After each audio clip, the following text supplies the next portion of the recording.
House में आयोजित पत्रकार वार्ता में बीजेपी के पूर्व सांसद डॉक्टर रामविलास वेदांती जी महाराज ने परिचर्चा की। डॉक्टर वेदांती महाराज ने बीजेपी के शासनकाल की उपलब्धियों के बारे में बोलते हुए कहा कि बीजेपी ने हमेशा देश को जोड़कर चलने का काम किया है, जबकि कांग्रेस की सरकार ने हमेशा देश को तोड़कर शासन करने का काम किया है। डॉक्टर वेदांती महाराज ने कांग्रेस सरकार पर आरोप लगाते हुए कहा कि उन्होंने हमेशा हिंदू मुस्लिम एकता तोड़ने का काम किया है। उन्होंने कहा कि कांग्रेस ने रोटी दिवस मनाया जो तोड़कर खाई जाती है, मगर नरेंद्र मोदी ने पोंगल दिवस मनाया जो कई चीजों के मिलने से बनती है और मिलकर ही खाई जाती है। जनसंख्या के मुद्दे पर बोलते हुए उन्होंने कहा कि देश में जनसंख्या विस्फोट हो रहा है। यदि जल्द से जल्द जनसंख्या कानून नहीं लाया गया तो भारत को एक विकट समस्या का सामना करना पड़ेगा। बंगाल में जय श्री राम के नारे पर मचे बवाल पर बोलते हुए उन्होंने कहा कि पहले ममता बनर्जी को जय श्री राम के नारे पर कोई ऐतराज नहीं था, मगर जब से उन्होंने मुख्यमंत्री पद संभाला है तब से वो इस नारे का इस्तेमाल सिर्फ वोट की राजनीति के लिए कर रही है।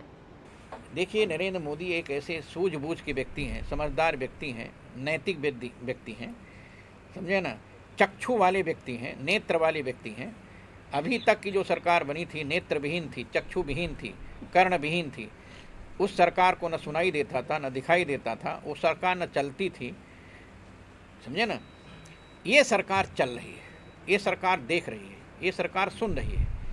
देश की आवाज़ को, जनता की आवाज़ को सुनने का काम, देखने का काम यदि किसी प्रधानमंत्री ने किया है तो नरेंद्र दामोदर दास मोदी जी ने किया है। और ये सनई सनई सभी समस्याओं का समाधान होगा। आज अंधा व्यक्ति भी जाएगा तो काशी विश्वनाथ मंदिर का जो पुराना, जहाँ पर नंदी बैठे हुए हैं, उसको दीवार को पकड़ेगा अंधा भी तो देखेगा कि डमरू के चिन्ह है, त्रिशूल के चिन्ह है, ओम के चिन्ह है। आज कोई व्यक्ति आएगा, किसी दुनिया के किसी मस्जिद के सामने नंदी बैठे हैं क्या? आप बोलिए, दुनिया के किसी मस्जिद के सामने नंदी बैठते हैं भगवान शंकर के मंदिर के सामने, तो वो मस्जिद कैसे हो सकती? लेकिन कांग्रेस ने ऐसा कानून बनाया, ऐसा नियम बनाया, देश के लोगों को ऐसा बरगलाया कि जिससे देश का हिंदू मुसलमान आपस में लड़ता रहे। कांग्रेस ने अपने शासनकाल में केवल हिंदू मुसलमानों को लड़ाने का काम किया, बस हिंदू मुसलमान लड़ते रहे, कांग्रेस सत्ता में बैठी रही। नरेंद्र मोदी ने हिंदू मुसलमानों को जोड़ने का काम किया। कांग्रेस ने रोटी दिवस बनाया, रोटी तोड़ कर खाई जाती है, और नरेंद्र मोदी जी ने पोंगल दिवस, खिचड़ी दिवस बनाया। खिचड़ी आपस में मिलाकर खाई जाती है, उसमें दाल रहता है, चावल रहता है, उसमें मसाला रहता है, हल्दी रहती है, घी रहता है, उसमें सब्जी रहती है, सब प्रकार की, तब खिचड़ी बनती है।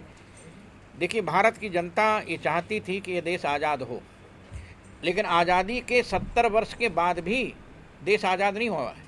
हम तो देश की आज़ादी उस दिन समझते हैं जिस दिन नरेंद्र मोदी भारत के प्रधानमंत्री बने, तब मैं समझा कि देश आज़ाद हो रहा है।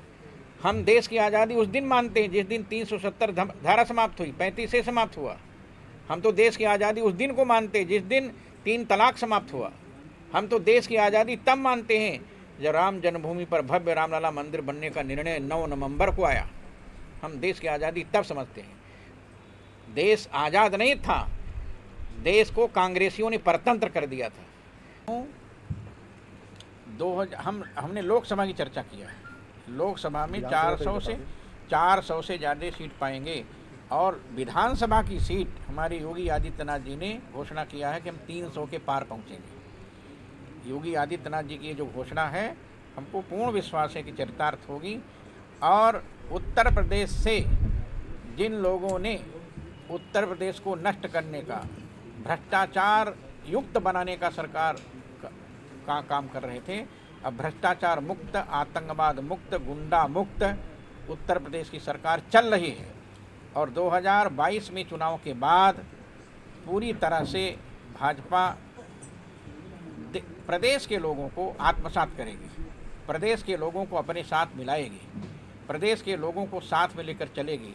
प्रदेश के लोगों के विकास के लिए जैसा भाजपा ने घोषणा किया है, उस घोषणा के अनुसार गांव-गांव आप सड़कों का जाल देखेंगे। गाँव में पहुंचने के लिए आपको ये गड्ढे नहीं मिलेंगे।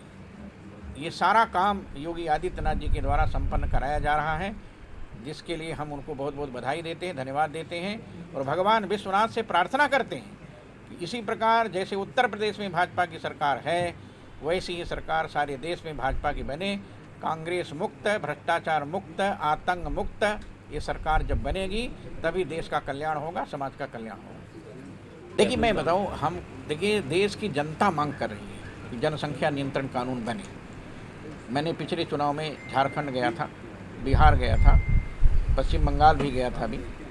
देखिए देश के हर प्रांतों के लोग चाहते हैं कि जनसंख्या नियंत्रण कानून बने।